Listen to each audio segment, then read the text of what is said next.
आप अध्यक्ष महोदय, आज मुझे बहुत अच्छा लगा है कि शायद ही अनेक वर्षों में पहली दफा एक विषय की चर्चा सदन में 3 दिन चल रही है। इसलिए तो उन्हीं को तो बधाई दे रहा हूं। जी। और आपकी संवेदनशीलता और बाकी सभी सदस्यों ने जिस तरह से, और इस बार दोनों विषय थे, पोल्यूशन भी, क्लाइमेट चेंज भी, दोनों का एक दूसरे से रिश्ता है, फर्क भी है, और लेकिन समझने की जरूरत है क्योंकि दोनों विषय सही है। और इसलिए जहां से शुरू हुआ, महात्मा गांधी जी की 150वीं हम अभी जयंती कर रहे हैं, तो इसमें उन्हीं का एक शब्द मैं देता हूं कि ये दुनिया, ये पृथ्वी पर बसे सभी लोगों की जरूरतों को पूरा कर सकता है, लेकिन लालसा को पूरा नहीं कर सकता। It can take care of needs of everybody but not greed of everybody. There is sufficiency in the world for the need of the people, but That is what I am. the world is not sufficient for the need of the people. That is what the word is. So he told us about need and greed, the basic principle. और दूसरा भी एक है मुद्दा कि एक ही पृथ्वी है, जनसंख्या बढ़ रही है, रिसोर्सेस उतने ही है या थोड़े थोड़े कम हो रहे, तो हमें भी जिंदगी का, लाइफस्टाइल से लेकर हर विषय का, और आपने जिस क्लाइमेट जस्टिस का उल्लेख किया वो भी महत्वपूर्ण है। लेकिन इस विषय में जाने से पहले मैं सभी सदस्य जिन्होंने इसमें भाग लिया, बहुत अच्छे सुझाव लिए, वो उनको मैं बहुत धन्यवाद देना चाहता हूं। और उसके साथ उस सबका हमने नोट लिया है, और उसमें जो अच्छे अच्छे बिंदु आए हैं, जो सुझाव आए हैं, उस पर हम जरूर विचार करेंगे, ये मैं पहले आपको आश्वस्त करना चाहता हूं। एक बात है कि ये क्लाइमेट चेंज क्या है, क्लाइमेट चेंज और पोल्यूशन में एक फर्क समझना चाहिए। क्लाइमेट चेंज का जो कारण है कार्बन डाइऑक्साइड का अत्यधिक उत्सर्जन, ये सैकड़ों साल पृथ्वी पर बना रहता है, वातावरण में बना रहता है। पोल्यूशन के जो पोल्यूटेंट्स है वो थोड़े समय के लिए रहते और फिर उड़ जाते हैं। तो ये दोनों में ये मूल फर्क है। क्लाइमेट चेंज का पहले 5 मिनट में मैं वर्णन करूंगा।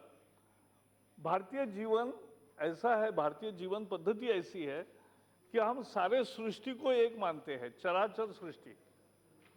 तो हमारा जीवन है, मनुष्य है, व्यष्टि, समष्टि, सृष्टि, परमेष्टि, ऐसा हम जाते हैं। तो इसका मतलब फल है, पशु है, पेड़ है, पानी है, पृथ्वी है, ये सभी हमारे, पशु पक्षी है, ये सब हमारे जीवन का हिस्सा है।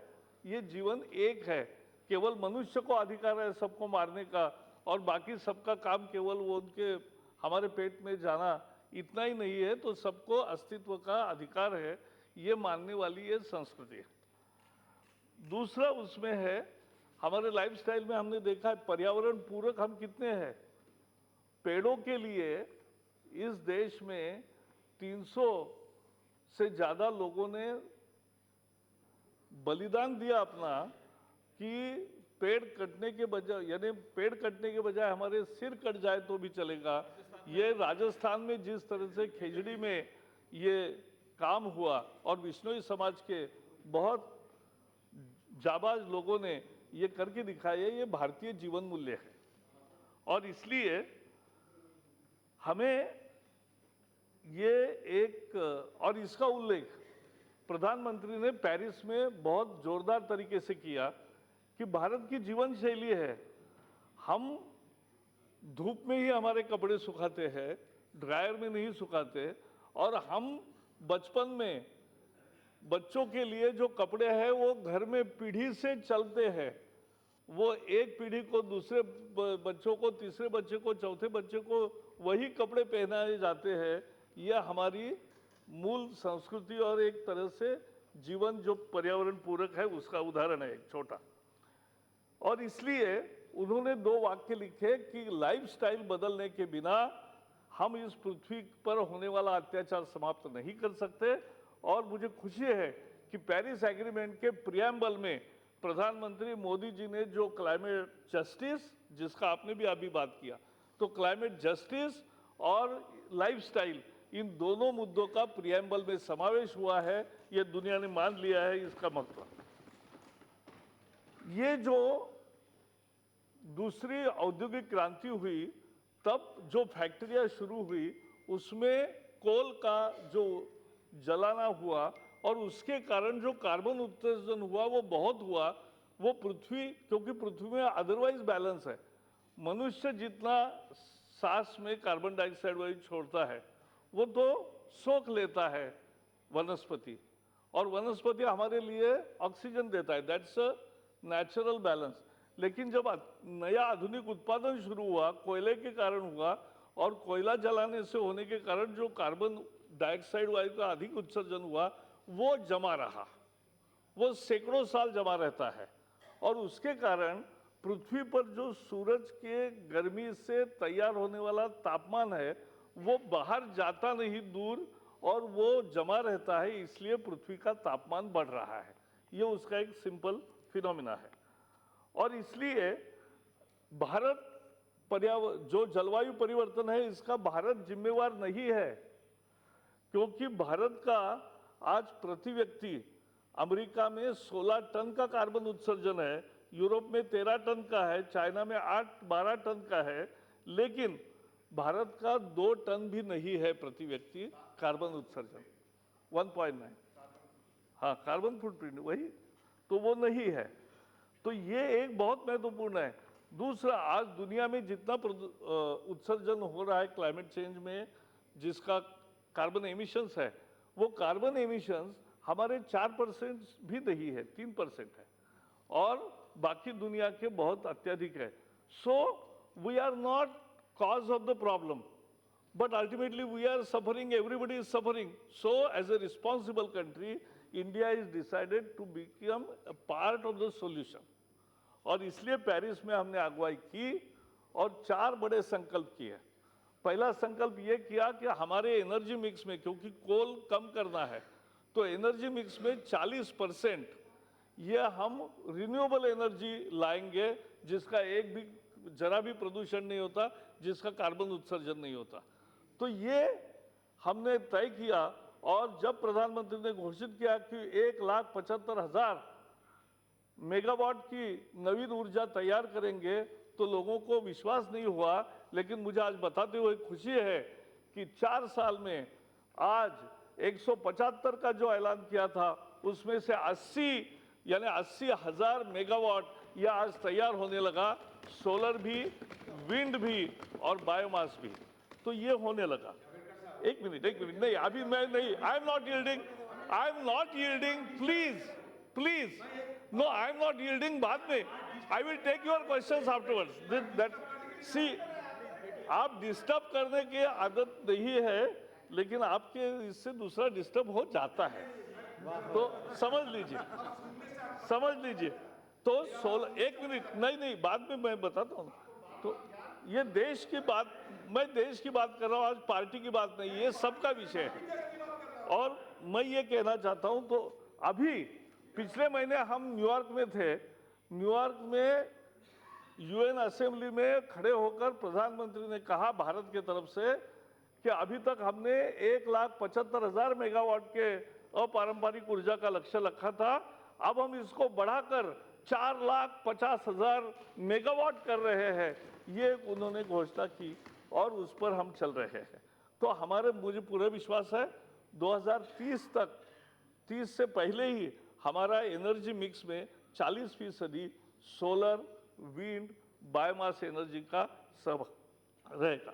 दूसरा, हमने टारगेट लिया खुद, इसको नेशनली डिटरमिन्ड कॉन्ट्रीब्यूशंस बोलते हैं। उसमें हमने टारगेट लिया कि हम 35% एमिशन इंटेंसिटी रिड्यूस करेंगे।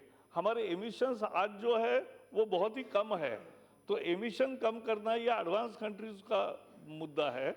हमारे लिए एमिशन इंटेंसिटी कम करनी है। $1 का जीडीपी तैयार करने के लिए जितनी ऊर्जा आज खपत होती है वो कम ऊर्जा में कैसे खपत हो, तो एनर्जी एफिशिएंसी भी बढ़ेगी और एमिशन इंटेंसिटी भी रिड्यूस करेंगी। इसके लिए हमने सारे उद्योगों के मानक बदल दिए, नई टेक्नोलॉजी लाने को कहा सबको, और धीरे धीरे जितना उत्पादन में कार्बन उत्सर्जन पहले होता था अब नहीं हो रहा है, और हो रहा है कि नहीं ये देखने के लिए हमने 3,500 पोल्यूटेड इंडस्ट्रीज को, पोल्यूटिंग करने वाले इंडस्ट्रीज को 24/7 मॉनिटरिंग मशीन चिमनी पर बिठाए, और जहां से उनका पानी निकलता है डिस्चार्ज वाटर वहां भी बिठाए। तो ये भी दूसरा काम किया है, और मुझे खुशी है आज ही हमारे 22% इतना एमिशन इंटेंसिटी रिड्यूस हो गई है। हम 35 करना है, 22 आज ही पहुंचे। अभी पेरिस का अमल तो अभी शुरू होना बाकी है, लेकिन हमने जो काम किया है उसका ये उदाहरण है। दूसरा, हमने एक तीसरा टारगेट लिया जो बहुत महत्वपूर्ण है कि हम, आखिर आपको पता है कि पेड़ लगते हैं तो पेड़ ही कार्बन सोखते हैं हवा से, वातावरण से, और उसी से तो लकड़ी बनती है। और इसलिए 2.5 billion tons of carbon equivalent, इतना ज्यादा फॉरेस्ट का निर्माण आने वाले 10 सालों में करेंगे। ये एक बड़ा उद्देश्य रखा, दुनिया में इतना उद्देश्य किसी ने बड़ा नहीं रखा जंगल बढ़ाने का। और मुझे खुशी है कि पिछले 4 सालों में लगभग 13,000 स्क्वायर किलोमीटर इतना ग्रीन कवर हमारे देश में बढ़ा है, जंगल में भी और जंगल के बाहर भी। हम जो समझते हैं जंगल पूरा कट रहा है, आज भारत का ग्रीन कवर बढ़ रहा है, और केवल 2 देश का बढ़ रहा है, उसमें भारत है। इसका हमें सबको समाधान होना चाहिए। तो ये हम किया। और तीसरा एक अंतिम गोल लिया, प्रधानमंत्री ने पिछले महीने जब COP14 हुआ यहाँ लैंड डिग्रेडेशन पर, तब प्रधानमंत्री ने घोषित किया कि भारत ये COP25 में मैं अभी जाऊंगा, ये COP14 लैंड डिग्रेडेशन के मुद्दे पर था, नई दिल्ली में हुआ, और उसमें ये हुआ कि 26 मिलियन हेक्टर्स, 2,60,00,000 हेक्टर्स भूमि जो आज बंजर बनी है, उस बंजर को फिर से हरित करने के लिए जो भी करना पड़ेगा 10 साल में ये भारत करेगा। ये भी एक नया टारगेट प्रधानमंत्री जी ने देश के सामने रखा और उस पर काम चल रहा है। तो ये महत्वपूर्ण मुद्दे हैं क्लाइमेट चेंज में। लास्ट में 2 बातें इसमें, हम हमारे रास्ते पर चल रहे हैं, अब दुनिया को चलना है। अगले महीने मैं जाऊंगा, स्पेन में अभी हो रहा है COP25, तो उसके बारे में भारत की भूमिका सीधी है कि भारत अपना काम कर रहा है, हर देश को करना चाहिए। पेरिस में जो वादा किया सबने वो निभाना पड़ेगा, यह हमारा कहना है।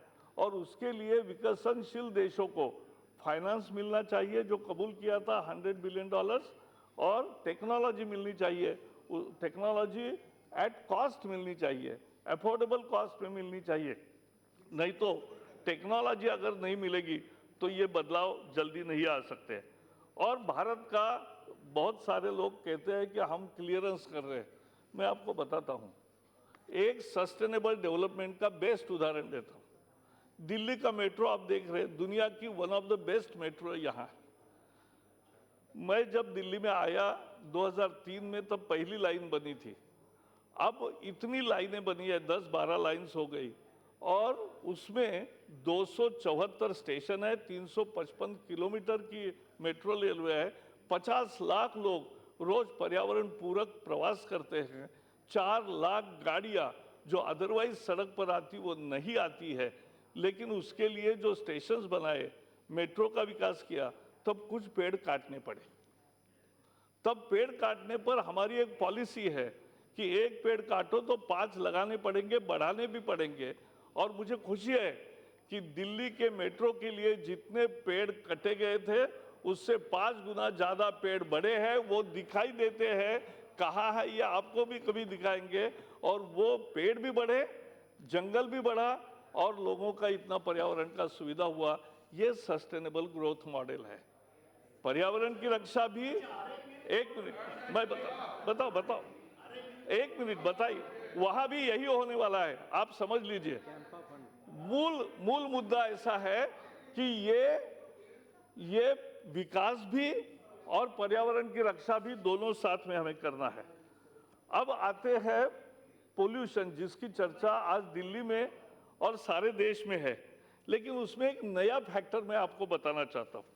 अभी मुझे आज के आंकड़े आए हैं, जैसे कल के आंकड़े थे, और अभी निहाल चंद जी ने बताया कि दिल्ली का 300 से ज्यादा होने वाले शहर बागपत, भिवंडी, गाजियाबाद, ग्रेटर नोएडा, हिसार, कानपुर, कुरुक्षेत्र, लखनऊ, मीरठ, मुरादाबाद, मुजफ्फरपुर, नोएडा, पानीपत, पटना, यमुनानगर, सभी जगह 300 से ज्यादा पोल्यूशन की मात्रा है PM 2.5 की। तो वो लोगों को चिंता जताती है। ये एयर क्वालिटी इंडेक्स आया कहां से? सर, प्रॉब्लम का सॉल्यूशन तभी होता है जब प्रॉब्लम है ये रिकॉग्नाइज करते हो, और इसलिए प्रधानमंत्री नरेंद्र मोदी जी ने 2015 में एयर क्वालिटी इंडेक्स लॉन्च किया। आज 730 जगह उसका परीक्षण होता है, 344 शहरों में होता है, ये एक करके दिखाए। इसके बाद आज उसके कारण तिथि आज तिरुवनंतपुरम में यहाँ 300 से ज्यादा है, 500। अमेरिका से चालू हुआ एयर क्वालिटी। वो अलग है, हमने ढूंढा नहीं। भारत में पहली दफा लाया, हमने लाया, ये मैं बता रहा हूं। एक मिनट, तिरुवनंतपुरम जब यहाँ है 300 में, एक नया मुद्दा बता रहा हूं कि जब अभी हम प्रदूषण की चर्चा, और इतने शहरों में 300 से ज्यादा है, मैंने पढ़ा। अभी तिरुवनंतपुरम में 45 है, 45 ओनली। It's a clean. अरे एक मिनट सुनो तो सही। हाँ, एलोर में 35 है, रामनगर में 48 है, अजमेर में समुंदर नहीं है, एक मिनट, अजमेर में 90 है, अलवर में 96 है, औरंगाबाद में 85 है, कोयम्बतूर में 54 है, एक मिनट रे, बैठिए, गांधीनगर 72 है, हल्दिया आपकी यहाँ ही, हल्दिया में 96 है, मैसूरू में 52 है, नासिक में 100 है, दिल्ली का बताया ना 400 है, तो वो तो पहले बताया। आप क्या है, थोड़े समय जागते हो, थोड़े समय सोते हो, तो ऐसा मत करो। अधीर है, अधीर। एक मिनट, और तिरुपति जहां हम सभी जाते, एक minute, I will tell you, सभी जगह इसका कारण है, जैसे इन्होंने सही कहा कि भाई वहां सागर है, तो ज्योग्राफी ये भी एक मुद्दा है, यही मैं बताना चाहता हूं।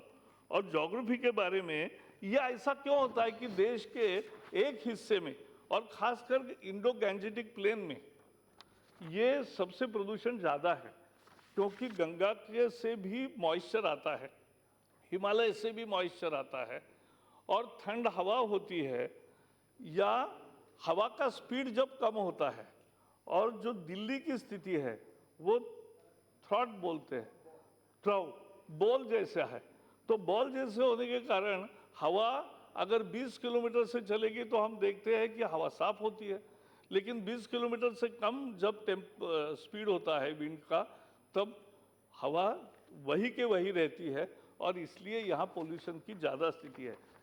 मैं तो साइंटिस्ट नहीं हूँ, आप में से थोड़े लोग होंगे, लेकिन एक साइंटिस्ट का रिपोर्ट के आधार पे मैं केवल 3 लाइन पढ़ने के देना चाहता हूँ। Meteorology plays a dominant role in Delhi's air quality or anywhere's air quality. Ventilation index, defined as product of wind speed and mixing height, is a significant factor affecting air quality.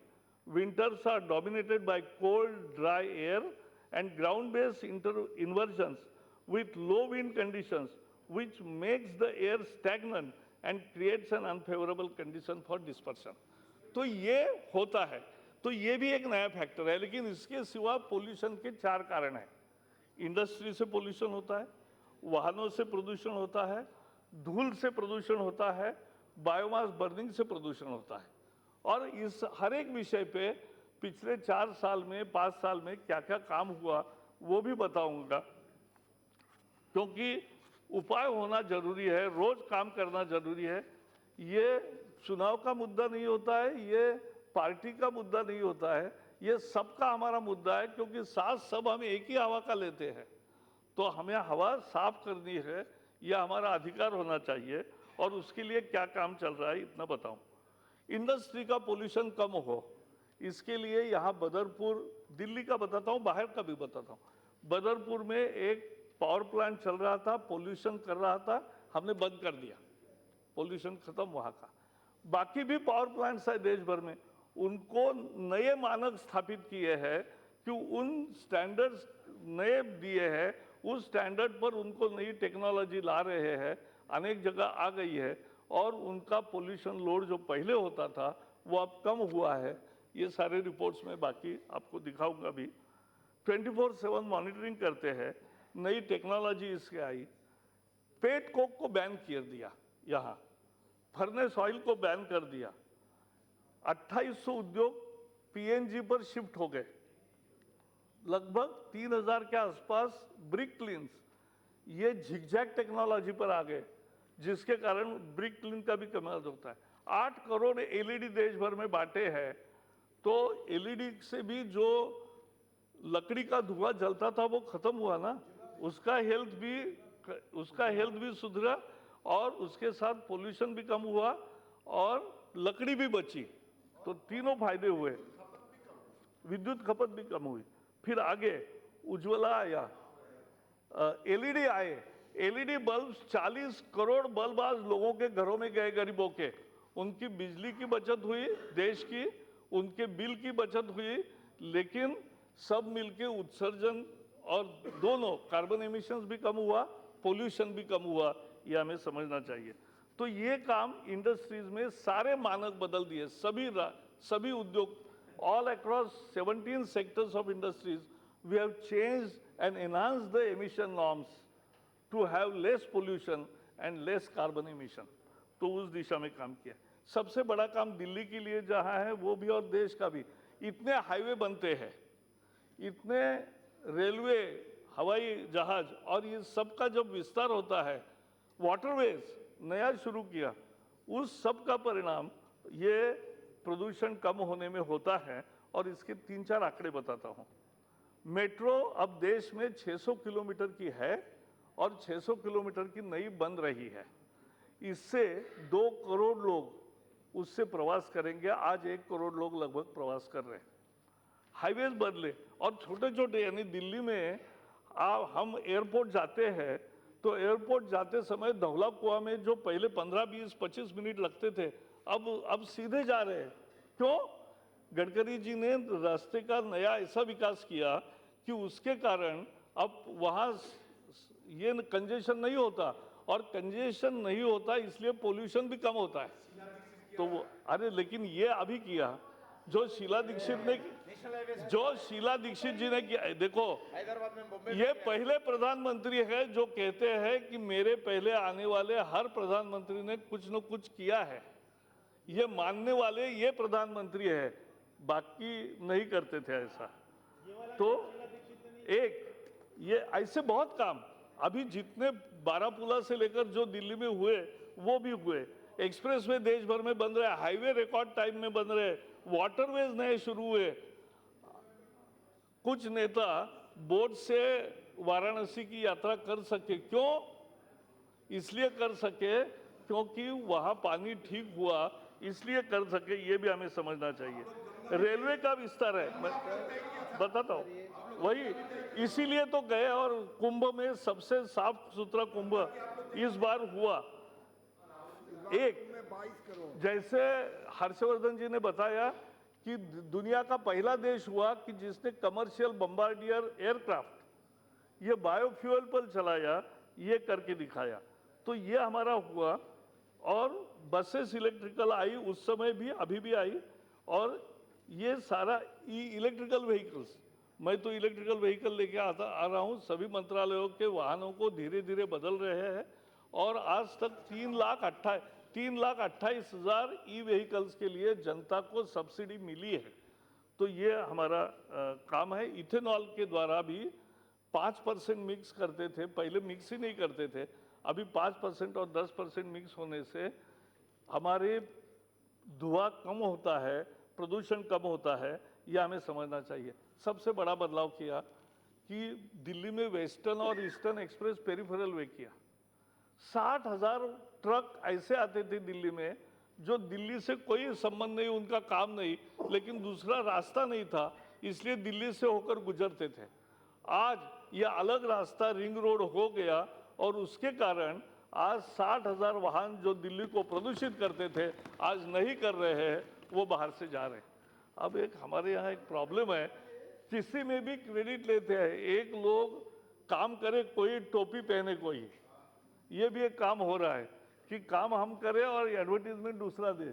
और उसमें ये भी हो रहा है कि eastern express peripheral वे अरे किया हमने, उसके लिए जो राज्य सरकार को पैसा देना था वो नहीं दिया, उसके लिए कोर्ट को आदेश देना पड़ा कि आपका कंट्रीब्यूशन दो, सड़क पूरी हो गई।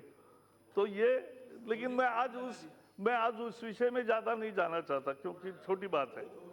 हाँ, लेकिन डस्ट का है, डस्ट का पोल्यूशन भी बहुत, क्योंकि हाँ ये भी एक इंडो गैंजेटिक बेल्ट में alluvial soil, Himalaya is a young, एक नया पर्वत है हमारा। सह्याद्री जो है, दक्कन का जो किले है वो अलग है उसकी सॉइल और यहाँ की, तो यहाँ धूल ज़्यादा उड़ती है, तो धूल का होना भी महत्वपूर्ण है, इसलिए प्रदूषण बढ़ता है।